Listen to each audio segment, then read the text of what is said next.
In this lesson, I'm going to give a thorough chord and songwriting analysis of one of the Beach Boys' most abstract and peaceful songs, Wind Chimes, off 1967's legendary lost classic album, Smile, and later released in a different form on Smiley Smile, the album that was released instead of Smile, unfortunately.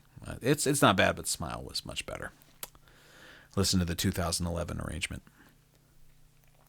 Let me super quickly say before I get into the lesson here, please come and join my Patreon, High Castle Conservatory. It's the best way to support my channel. Nothing you could do supports me better than just going there and becoming one of my members. Also, please hit subscribe below, hit the notification bell so you're informed when I release new content. Check out my channel's playlist page and you'll actually find the lessons that most interest you categorized. About this chart, if you look in my charts, I have a key, which would be a sun, and this song happens to have no key changes. It's a very rare thing for my charts. I usually analyze songs that are relatively complex, and this one does have some complexities, but it is all in one key. Woo! So we have this sun, C, and we don't see any more suns throughout the song, so this is just in C. We also have the section names here, very simple, right here in these little rectangles, and I always make my section names start on the beginning of a new system. So if there's an odd bar of 3, I'm going to do 3 as a bar so that I don't want my section names in the middle of the system. It's pretty simple. I just analyze the chords, so I use these Roman numerals, which is pretty standard, that tells us what this chord functions as in the key we happen to be in. And in this case, we're in C the whole time. So right here at the beginning, we have D minor over C, which is D minor over C in the bass. In the key of C, that's 2. It just happens to have a different bass note. G7 is 5, or it's the dominant 7, which is from 5. This is all really simple stuff here. Then we have some repeats, we have a first ending and a second ending type of thing, and then we have kind of an interesting abstract song form. Follow along with this lesson on a keyboard if you can. That's the way you're going to get the most out of it. Whatever keyboard you have, could be a little Casio in your lap or whatever keyboard, anything at all will do just fine. You could also do a guitar, although I think the keyboard you might learn more. In the lower right corner, you're going to see some bullet points of what I'm going over at this particular point in the lesson. And in the upper right, you're going to see a pointer going along with the chords that I'm talking about. So some quick general stuff about this song. Please listen and familiarize yourself with Wind Chimes off Smile. I prefer the session box set from 2011 that was released, so you can listen to just the main Wind Chimes version off of that. This song, to me, invokes this Zen state of mind. It's part of this suite in Smile that's known as the elements, and there's something to represent fire, earth, air, water. So Wind Chimes represents air, and it kind of leads toward fire. And Brian, during the Smile sessions, was really getting good at pictorial music, which would actually try to make the instruments sound like what the song is about. It's not just like we've got guitar and bass and drum, like, oh, we need marimba, it's wind chime. Like, that's how Brian would think, and not a lot of people can make pictorial music. I'm not sure anyone in pop music has ever made better pictorial music. You hear classical music where they'll try to, emulate like an elephant stampede or a swan or something like that. But Brian really picked and chose instruments that were very unorthodox for any type of rock, pop session type of thing. I mean, obviously the Beatles were doing weird instruments. There was definitely some of that going on, but Brian was out in front of pictorial instrumentations. Lyrically, the song, like I said, is very abstract. It's peaceful. It's open-ended. Brian enlisted Van Dyke Parks, sort of a very eccentric beat poet type of musician that I think he met at some party in the Hollywood Hills, and he just liked the way the guy talked. So he's like, maybe you should write some lyrics for me, which seems very Brian, like very innocent. But Brian was right. He was taking care of all the music, and he didn't feel like he could, make lyrics that would complement this music, and he was exactly right. So there's a good lesson in there. Know your limitations. Know what you're good at. I know people that think they're good at everything, but if you can figure out what you do well and where your deficiencies are, this is a great example. Brian bringing in Van Dyke Parks to write the lyrics for Smile, because Van Dyke strikes me as like this beat poet with these historical puns, clever imagery, and just kind of fun, playful lyrics. You got to delegate stuff when it's not your strong suit. So real quick, let's go over the song form. I always like to break down song forms because they show you something that you might not know from just listening to the song, is how it's put together. So I like to put the song in blocks of 4s and 3s or whatever it is that shows me what the form is. So it's pretty simple at first. There's a verse 1 and a chorus 1. Then it repeats. There's a verse 2 and a chorus 2. So that's a block of 4. Then it goes into this weird block of 3 where there's it's a very abstract song form. It doesn't ever come back to verse or chorus. It just goes to this bridge, and then this bridge is like... Then this piano break. Then back to the bridge. Then this interlude.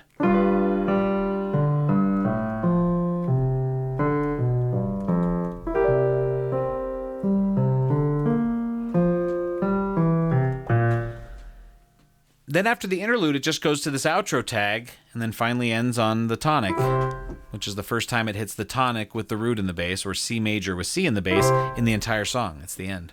That's funny. We'll go over that later. So the instruments you're going to find in this song that really do invoke that wind chimes type of zen feeling that this song is going for would be marimba, stand-up bass, there's clarinets, piano, there's tack piano, harpsichord, various tempo blocks and percussion, tenor sax, electric bass. There is an angelic lead vocal by Carl Wilson, who's the only person in the Beach Boys who had a more angelic voice than Brian did. And most of the time Carl did background vocals, and he's pretty much one of the great secrets of why their background vocals sound so good. He's not the only one, but he sounds fantastic and angelic. There's not a lot of background vocals except that bridge section, which has this really wild sort of dominant 7 pictorial like wind chime blowing in the wind out of tune type of vibe. So anyway, let's dive right into what the heck is this song. So let me start at the very beginning. I'm just going to play for you the verse.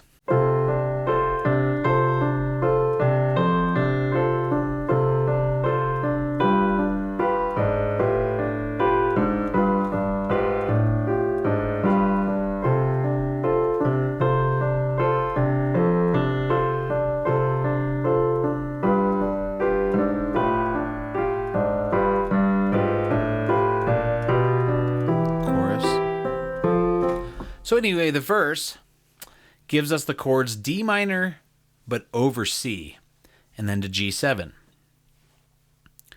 That's a pretty simple chord progression. That's what we know as 2-5. If we're in the key of C, D minor, G is 2-5 of C. If you know my channel, you know I am always looking for ways to spice up simpler progressions and add depth and sophistication and elevate them above that normal, simple, pedestrian chord progression. Brian delivers in spades in that regard, and he pulls out one of the greatest secrets in his book, and that is taking a minor chord and adding the flat 7 to the bass. It's not unheard of. It is done, but in pop music, you just don't see it that much, and Brian is an expert at it. I've talked before, minor chords can just get boring sometimes when you're just doing regular minor. So one way to spice up minor would be to put flat 7 in the bass. Other ways to spice up minor are to put, like the perfect 4th in the bass, which would be like G. But anyway, this is D minor, which is 2 of the key that we're in, C, with C in the bass. So let's just take a listen to what does D minor sound like. Now what happens in this falling feeling if you put the flat 7 in the bass, which is C? It is such a different feeling. It's crazy. So remember that when you're going through your charts and you land on a minor chord, and then you're going back to revise and make the chords more sophisticated, which is how I write. I write the simpler version, and then I just go back with a pencil and I keep erasing stuff, and until I'm happy with the melody of the bass, that the bass, charts out a different course for itself than you would normally see. But one thing that will always be in your back pocket, and I want you to remember that, is you can take a minor chord or a minor 7 chord, or any type of minor chord pretty much, minor 7 flat 5 chord, anything, and put the flat 7 in the bass. And you don't have to voice the flat 7 up here if you don't want to anymore, although you can. I think I do in this case. The keyboard's doing the harpsichord or whatever it is, the marimba. I don't think it's the marimba. I think it's like something like the harpsichord or harpsichord and piano. It's hard to tell. He makes these strange instrumental combinations where there's like two things playing that just sound like the same instrument because they're playing the same part, but they're not, because like a tack piano and a piano would, if you play them at the same time, at the same part, it just creates this new instrument. And that's what Brian's secret is in pet sounds. When people talk about that pet sound or that smile sound, he was putting multiple instruments together, sometimes playing the same part and creating like this novel sounding instrument. You're like, what is that? That's this cool sounding like harpsichord thing. You're like, no, that's a tack piano and a piano.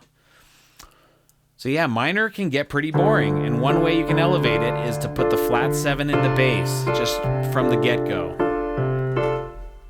It also makes it sound ambiguous. Right away, I don't really know where we are key-wise. So remember I said the verse is really just 2, 5, and C? It's like... hanging down from my window, those are my wind chimes. So that's without the interesting stuff. So the way Brian elevates this simple 2-5 is putting the flat 7 in the bass of D minor, which is 2. Then when it gets to G7, it just puts a melody in the bass. Straight up melody. Check it out.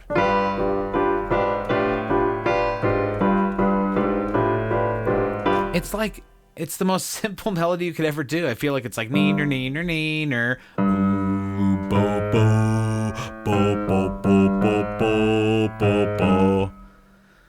I'm going to have a hard enough time just playing this and singing it halfway decent without, worrying about doing the exact right part. I'm here to show you the chords. I'm here to show you the songwriting secrets that this song possesses, because Brian was absolutely full of these things that every single one of you songwriters should know what he's doing, so you can start incorporating those into your own songs and elevating those chord progressions, which is what he was the master of. There's no one better in pop music than him. So humble ourselves to people that do things better than us, and then learn the things they did and put them in your stuff, and then mix them around and add your own style. And what do you know? It's not going to sound like Brian Wilson just to add a flat 7 in your minor chord. It's just, maybe it'll be reminiscent, but that's awesome. So the bass in the verse is something like this. Same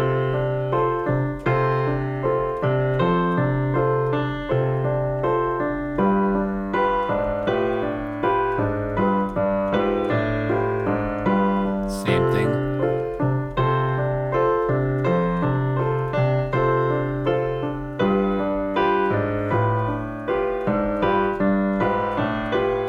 Climbs up, then the chorus. So yeah, at the end of that verse, all it's doing is that G7 chord, and it climbs up to the major third of that, chromatically, before going to 1. But like I said, it's 1 with 3 in the bass, which is one of those bass notes you can add that really messes stuff up and adds this epic feeling. Major third in the bass is like the 80s sound, but adding it, just sometimes in the right places is really a nice touch. So yeah, verse almost couldn't be simpler in a way. It's 2-5 in C. So it's 2 bars of 2, 2 bars of 5, then 2 bars of 2, and 2 bars of 5. But our 2 has its flat 7 in the bass, which happens to be our root note, which is another kind of important thing. And then the G7, instead of just doing something typical, puts a melody in the bass.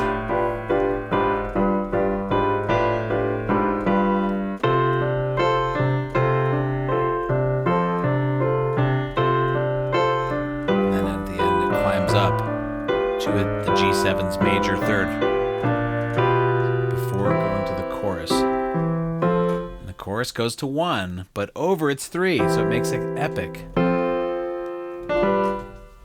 We'll get to the chorus here in a little bit.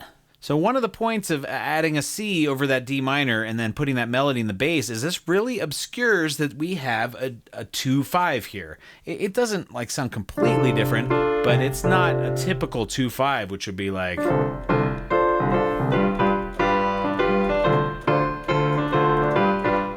Check out the difference.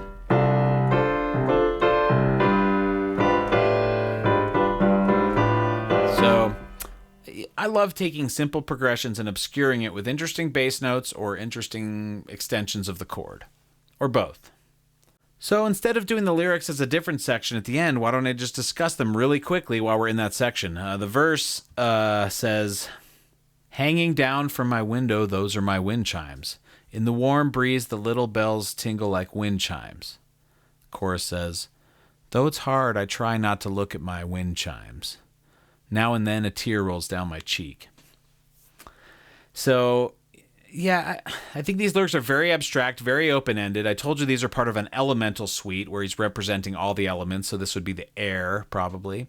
It's not fire, it's not water. So yeah, to me, the narrator is in this zen-like state, which is very much mesmerized by the wind chimes. And it could mean anything, but I really think it has to do with like paying attention to something and allowing it to take you somewhere. As simple as a wind chime. This guy's crying. Like he's, like, who is this guy? He's crazy. He's crying over his wind chimes. But you're like, no. Now, let me play and sing it for you, and then maybe that will invoke the feeling. And use your imagination, because instead of just this thing, there would be all these marimbas and harpsichords and tempo blocks and stand-up basses that really set this feeling of a wind chime. Try to make your instruments, and the instruments you choose to put in your arrangements, tell the story of what your song's about. That's something rock music has not been very good at in general, except for people like Brian Wilson, who really added this pictorial element, especially on Pet Sounds and Smile. So here's the first verse going into the chorus with the lyrics. "Hanging down from my window, those are my wind chimes. In the warm breeze, the little bells tinkle like wind chimes. No, it's hard and try not to look at my wind chimes. Now and then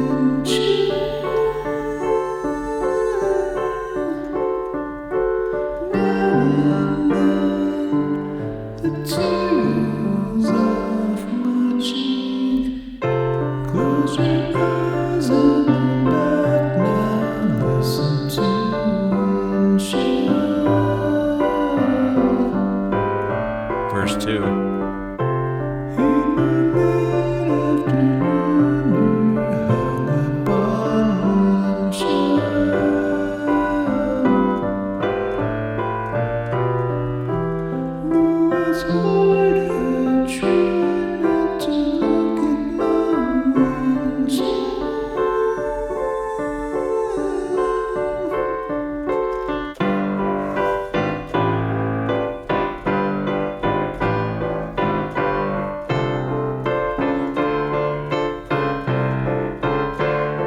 Anyway, that gets to the bridge. So yeah, simple song form. We had a verse, we had a chorus, we had a verse 2, we had a chorus 2. Lyrics said, "Hanging down from my window, those are my wind chimes. In the warm breeze, the little bells tingle like wind chimes. Though it's hard, I try not to look at my wind chimes. Now and then, a tear rolls down my cheek." Then verse 2 says, "Close your eyes and lean back now, listen to wind chimes. In the late afternoon, you're hung up on wind chimes." Van Dyke liked puns. The puns are all over Smile, and puns can get really cheesy really fast, but he knew how to pepper them in, I don't know how to say this, in this playful way. So there's not a lot in this song, but in the late afternoon, you're hung up on wind chimes. Oh, the wind chimes are hanging, right? But you're hung up. You just can't get over them. Though it's hard, I try not to look at my wind chimes. So that's it for the lyrics. After this, it goes to this weird set of bridges. So that's a strange song form for you, is just have a verse and a chorus and a verse and a chorus, and then go to some other bridges that are reminiscent of the chords and the bass melodies and things like that, but don't come back in with any lyrics. Pretty cool. I haven't seen a song form quite like that. Let me play the chords of the chorus coming out of the last part of the verse.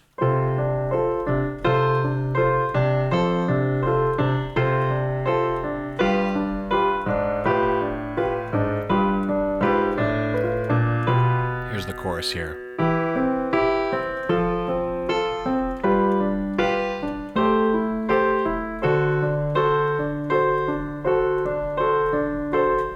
So these are pretty simple chords. It just throws you for a loop to finally get to the root or the tonic, which is C major, but not have the bass note. That's one way you can just delay a resolution. And in this case, we're delaying it till the very last chord, which is a beautiful thing. But we finally get to 1, but it doesn't really sound like 1 for some reason because we have this major third in the bass.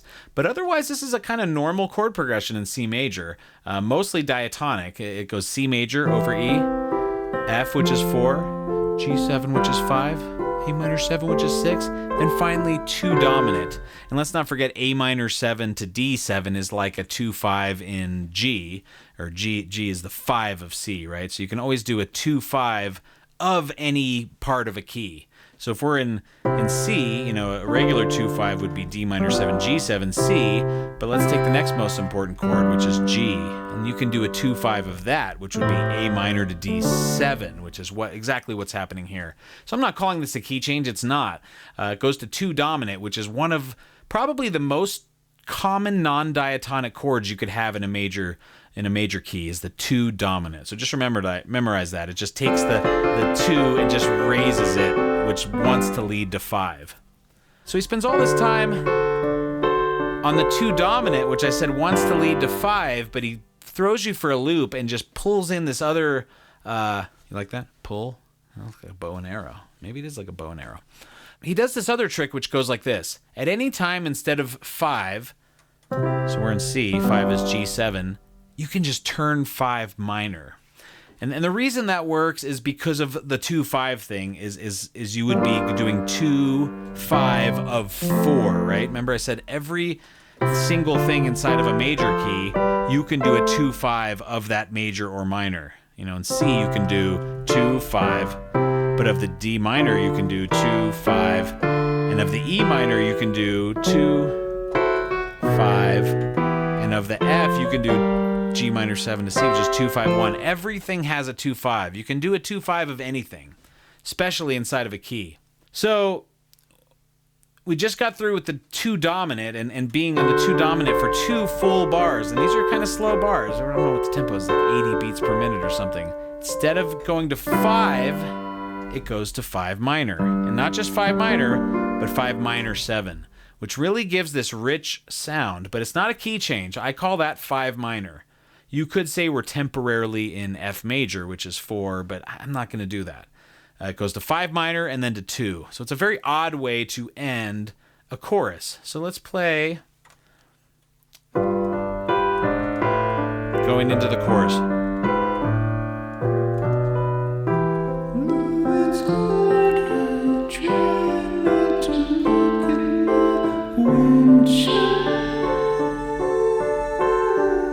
Here's that 5 minor. 2.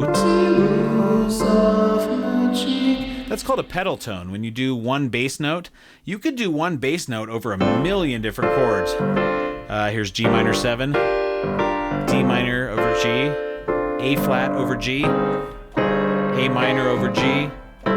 I'm just saying you can, that's called a pedal tone when you just take one bass note. They only do it for 2 chords right here, but it really throws you for this little loop that sends you back on a repeat to verse 2 and chorus 2. So let's play the chorus. I want you to appreciate those last 2 chords and how cool they are.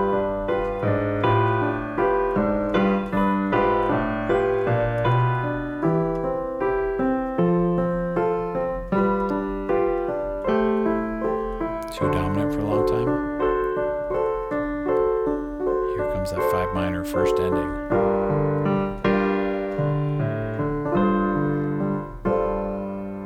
Then back to the verse.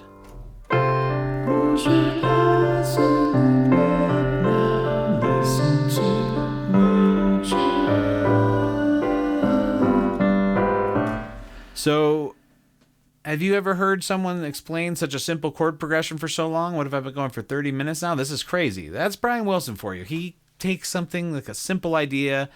The point of his music is not that it's complex. His music just happens to be complex. It actually just sounds good and sounds good to anybody. And your ear doesn't just go, oh, this is so complex, like you would for progressive music.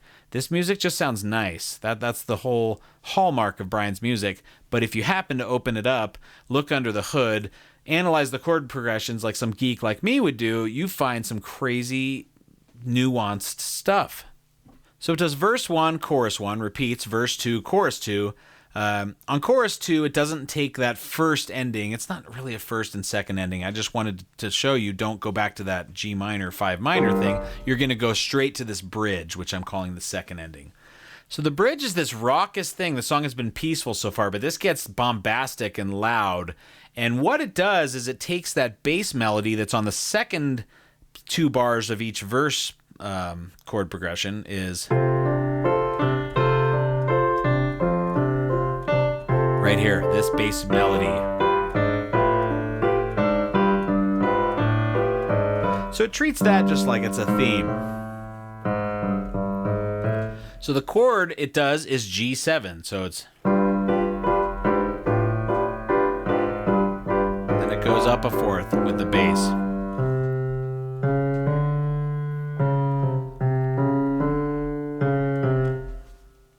So it's kind of almost teasing you that it's like a blues. Boom, boom, boom, boom, boom, boom, boom. Then it goes up, boom. So like, what is that? Like G7 to C7? You know, it should be like 5-1 in C, or could it be in G and just be doing like a blues 1 to 4 in G? But that's not what Brian does. He takes this melody and instead of putting it just on the second 2 bars, he puts it on all 4 bars. Bo bo bo bo bo bo bo bo bo.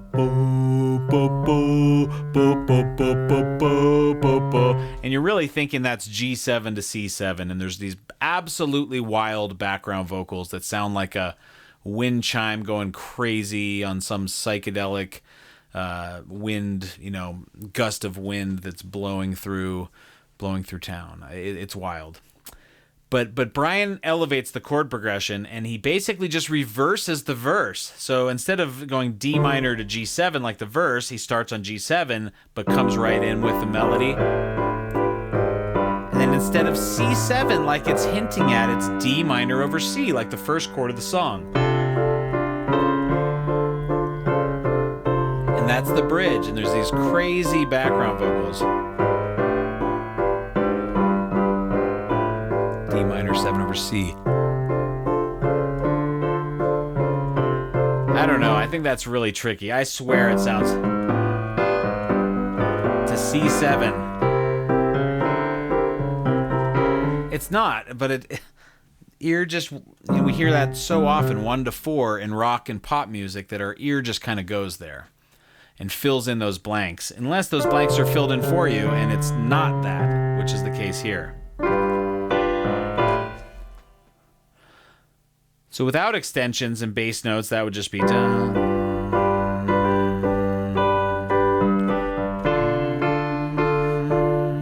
5 to 2 instead of 2-5. So they've flipped the first chord progression on its head. That's all they've done. So after 8 bars of this bridge, it goes to basically the same piece of music and the same chord progression, but it goes to like just piano, way up high on the piano, and it's something like this.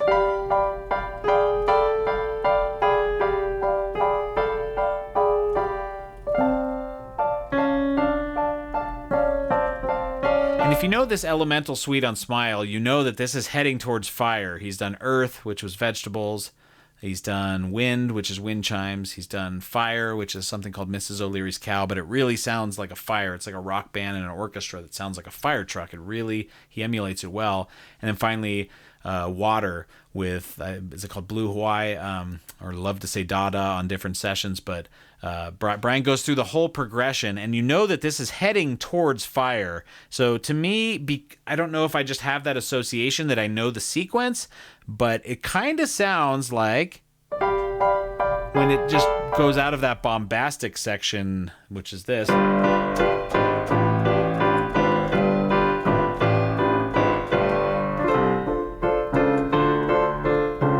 and just to this high piano. It sounds like a play fire truck to me when he does it.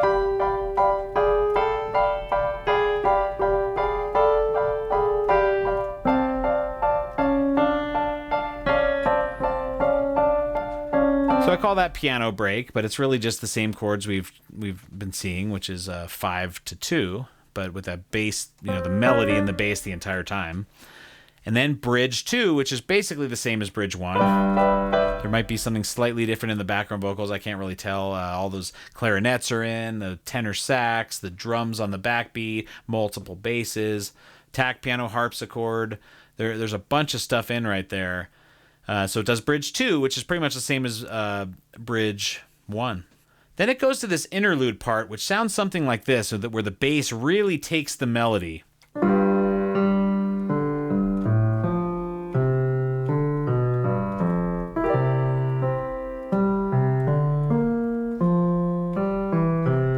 So what chord is that?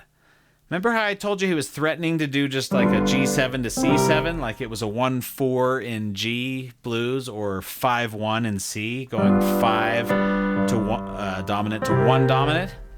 He makes good on that on this interlude and has the bass line take over, and it's a really simple part, but it instead of doing the weird chord progression, the G7 to D minor over C, it finally does the G7 to C7.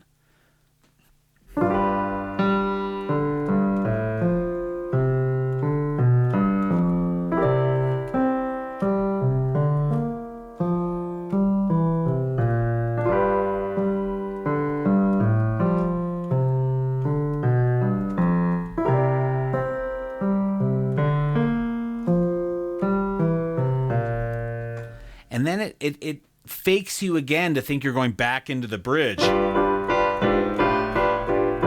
You're not. You're going back to 2-5 instead of 5-2, but with the melody and the bass all 4 bars. So it really tricks you into thinking it's the bridge, and the background vocals I think are similar if not the same, even though the chord progression is reversed. I hadn't analyzed the background vocals to see if they are exactly the same, but they have the same these melting wind chime kind of sound that I've never heard out of a background vocal before. See if you can find the isolated background vocals from the Smile sessions. You will be amazed. But anyway, coming out of the interlude, last 4.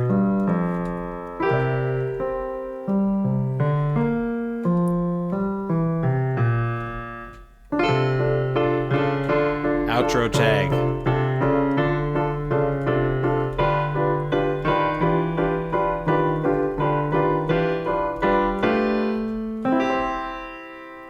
Finally, the last chord of the song gives us the key that we're in, C major, from the root position. The only C we had seen so far was the chorus, which had C over E, which, as I told you, whenever you put major third in the bass, it really kind of mixes things up in a strange way. So this outro tag really invokes the feeling of the bridge, or both bridges, but then does something that we haven't seen before, which is start in the D minor. So we do a 2-5, and we do start with the flat 7 in the bass. Now over this G7, we do D in the bass, which we have not seen yet. So it makes it feel like it's in the same language, the same universe, the same harmonic universe that this song has already painted, but it lifts us up to this new place to take us to the end that we have not been so far. So I hope that makes sense to you, that he's been hinting at these themes, he's been having these melodies in the bass, and it culminates in that outro tag, which is G7 over D, but with this melody in the bass. Finally, C. I don't know. For me, to hit C at the very end, and you've never hit just a C, with C in the bass, thus far in the song, is almost comical. But the effect is really great, and I want you to put that on a flashcard, stick it in your back pocket, and remember, I need something interesting. Oh, we can not hit the key of the song until the last chord. That's a cool device. Let's put that one over here. So I try to teach you the devices. I'm not just like, here's how to play this song. I teach you the tricks that allowed this song to be a great song. And that doesn't mean Brian was thinking all of these things. They very well could have been intuitive. Some of them, or all of them, or most of them, or none of them. Nobody knows. But it doesn't matter whether Brian was consciously knowing all of these tricks. They're in his music. They're right there. I've proven it. I've shown you each little thing. Thanks a lot for watching this video and taking an interest in my channel. Please help me reach a larger audience by hitting subscribe below and ringing the notification bell.